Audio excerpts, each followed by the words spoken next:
Vamos a darle ahora la palabra a la representante del Grupo Confederal de Unidos Podemos en Común Podem en Marea, señora Díaz. Gracias, presidenta. Bienvenida, señora Soleto.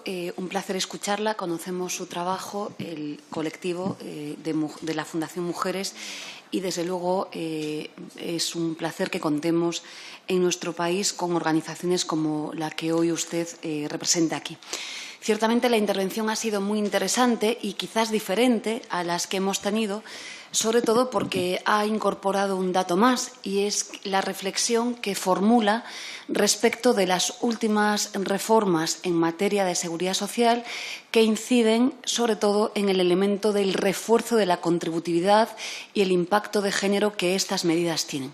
Sin lugar a dudas, no podemos más que compartir esta reflexión con las consecuencias que ello provocan y, sobre todo, la desigualdad que generan. Y al hilo de esto, obviamente, vamos a también añadir reflexiones y también alguna pregunta. También vaya por delante que agradecemos la reflexión que ha hecho, creo que muy real, de la vida de las mujeres sobre la prestación contributiva de viudedad. Compartimos completamente su reflexión, su aportación. Y doy un paso más. Quizás el riesgo es demasiado elevado. Hoy en día es un mecanismo máximo de protección para las mujeres y, por tanto, insisto, ya hubo un riesgo en su momento de asistencializarla. Desde luego, nuestro planteamiento es coincidente y nos parece que mejor que quede como está a que se avance en las fórmulas que se avanzaban. Somos conscientes de que es un número elevado de mujeres que perciben esta prestación y somos conscientes también que la ofensiva que hubo sobre la misma tiene que ver con algo tan prosaico como es el impacto económico que tiene. Pero, desde luego, bienvenida la reflexión que ha hecho y nuestra aportación desde nuestro grupo para no sacarla en absoluto de la esfera en la que está y mucho menos derivarla, ya como se pretendió, a la esfera de las comunidades autónomas. Usted hacía una reflexión, decía que no se atrevía a hacer aportaciones o qué deberíamos de hacer, ¿no? La pregunta que formula en el panel. Bueno, quizás algunas cuestiones sí deberíamos de hacerlas, ¿no? Parece que tenemos la diagnosis sobre dónde están los problemas. Usted misma lo decía.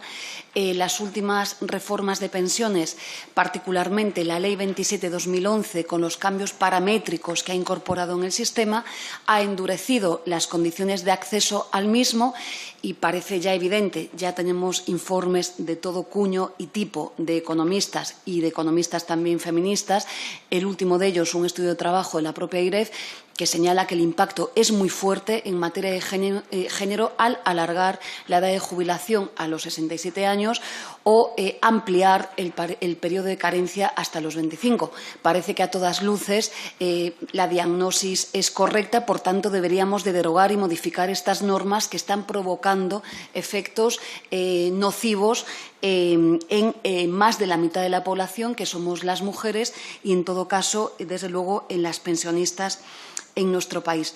Porque, lo decía usted, hay una brecha real del 37-39 en función del indicador que manejemos, pero hay una brecha invisible que es la imposibilidad material de acceder las mujeres a la propia prestación. Fundamentalmente hablamos aquí de jubilación, daría para hablar del resto de prestaciones, pero obvio es que muchísimas mujeres han trabajado y por la propia peculiaridad de nuestras carreras profesionales es obvio que no devengan el mínimo de los 15 años para poder acceder. También preguntas claras, desde luego, aunque no lo ha dicho, el periodo de carencia específico, como es una modalidad que tiene nuestro sistema, desde luego, si usted cree que debe ser derogado o no, es decir, esa exigencia espuria que no se da en otros países, que tengamos que cotizar 2 años antes del devengo de la prestación, también parece a todas luces que tiene un impacto o un sesgo de género fuerte. En este sentido, parece que lo lógico sería que deroguemos las medidas que ya tenemos evaluadas y que están causando un impacto fuerte en las propias mujeres. Sí, nos gustaría que usted ha hablado del complemento de maternidad que ha reformulado el Partido Popular, el artículo 60. Agradecemos las reflexiones, doy un paso más. Seguramente si alguien se animase a denunciar este complemento en Europa o si se plantea por una jueza o juez de cualquier tribunal una cuestión de inconstitucionalidad, estamos seguras que declararía, como ya hizo en Francia, el carácter discriminatorio de la medida por ser una medida no igualitaria y sí natalista. Y, desde luego, en este sentido, ¿cuáles creen que serían las medidas, ¿no?, para favorecer pues la mejora en las mujeres incorporadas al sistema, pero que tienen carencias o lagunas de cotización? En nuestro grupo hemos planteado como una solución intermedia, desde luego, que sea igualitario, es decir, que sea para hombres y para mujeres, para no reforzar la carga o la reproducción del rol sobre las mujeres, pero, desde luego, que tenga que ver con los periodos de carencia de cotización, no, insisto, como una medida natalista, ¿no? Y también, ¿cómo observa usted la posibilidad de, para favorecer esa brecha, bueno, pues la medida que hemos avanzado también desde nuestro grupo de que podamos elegir las bases de cotización que sean más favorables, en este caso, para la trabajadora? ¿Cómo lo observa usted? También el factor de sostenibilidad, que no lo ha mencionado, pero que desde el propio CES hasta prácticamente todas las instituciones, su impacto es muy malo en general, pero en particular es demoledor para las mujeres. Si no debe ser suprimido de una vez por todas de nuestro sistema, estaba configurado en el artículo 8 de la Ley 27/2011 y, por supuesto, la reforma brutal que le dio el Partido Popular con su adelanto y con la configuración que ha hecho, si no debemos de suprimirlo por razones evidentes. Por dar un dato, hasta el propio Banco de España señala que va a reducir todavía más las pensiones entre un 7 y un 12% y con un impacto de género fuerte. También lo que tiene que ver con los horarios de trabajo, qué medidas propondría, ¿no?, ya en lo que tiene que ver con el mercado laboral. ¿Cómo creen ustedes que deberíamos de actuar en esta cuestión para incidir de manera directa en uno de los problemas que tenemos las mujeres en las carreras de cotización, en las entradas y salidas de la misma? Y también, ¿qué opinión tiene sobre los permisos parentales iguales e intransferibles? ¿Y cómo valora usted que se pueda segregar los mismos y se adscriban a solo el empleo público? Es decir, que no sea una medida universal, como propone nuestro grupo, y que se acote solo a los trabajadores y trabajadoras públicas. ¿Cuál es su opinión sobre esta cuestión? También, ¿qué medidas trabajan ustedes para potenciar la corresponsabilidad como una de las grandes asignaturas pendientes?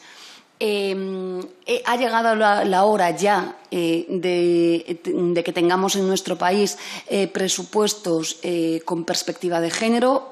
¿Cómo lo observan?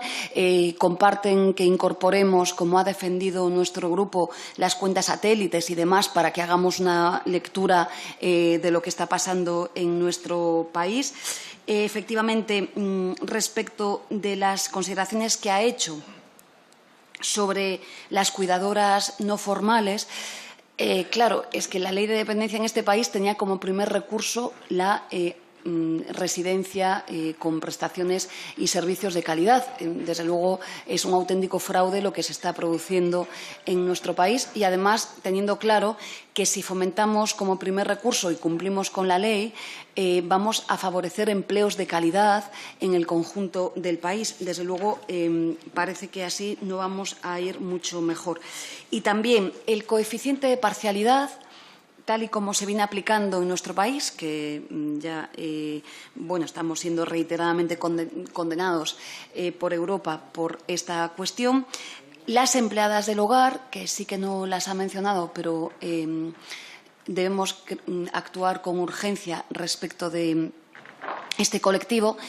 También el impacto de género de no revalorizar las pensiones, teniendo en cuenta, no voy a dar datos, pero ya son más que conocidos, que estamos en los umbrales de marginalidad todas las mujeres y, por tanto, sí deberíamos de tenerlo como garantía por ley. Y creo que se me acaba el tiempo, pero en todo caso, muchas gracias y sí que, bueno, creo que es muy constructivo la reflexión que ha hecho, sobre todo respecto a las últimas reformas, el elemento de la contributividad, para que tengamos en cuenta en esta comisión que el refuerzo del mismo lo que hace es excluir pues a casi o empeorar a la mitad de las mujeres trabajadoras. Nada más y muchas gracias. Gracias, señora Díez. Ahora, por el Grupo Parlamentario de Ciudadanos, señor Gómez.